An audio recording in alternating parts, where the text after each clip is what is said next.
தமிழ் உறவுகள் அனைவருக்கும் வணக்கம். சீமானை சீண்டிய அருணன் உன்னை லூசுன்னு சொன்னது தப்பே இல்லை, கண்டிக்கும் தம்பிகள். இந்த தலைப்பில் தான் இந்த காணொலி நம்ம பேசியிருக்கோம்.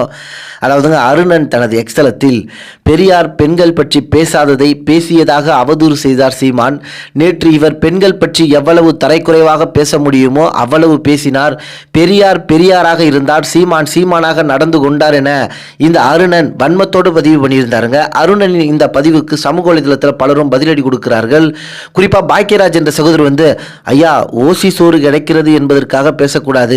ஐயா, ஆணைமுத்து அவர்களின் புத்தகத்தை நீங்கள் இப்போது மீள் வாசிப்பு செய்யுங்கள், உங்களுக்கு புரியும் என்று பதிலடி கொடுத்திருந்தாருங்க. அதே போல தமிழ்நேச பாண்டியன் என்ற சகோதரர் உன்னைய சீமான் லூசுன்னு சொன்னதை தப்புன்னு சொல்ல முடியாது, நீ லூசு தான் என்று தனது கருத்தை வெளிப்படுத்தியிருந்தாருங்க. அதே போல மாசி நாம் தமிழர் என்ற ஐடியிலிருந்து அருணன் இன்று சோற்றுக்கு வழி ஏற்படுத்தி கொண்டார் என்று தனது கருத்தை பதிவு பண்ணியிருந்தாருங்க.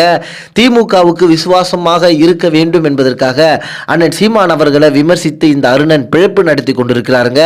அண்ணன் சீமான் குறித்து அவதூறு பரப்பும் இந்த அருணனின் செயல்பாடை நீங்க எப்படி பார்க்குறீங்கன்றத உங்களுடைய கருத்துக்களை தெரியப்படுத்துங்க. நன்றி, வணக்கம்.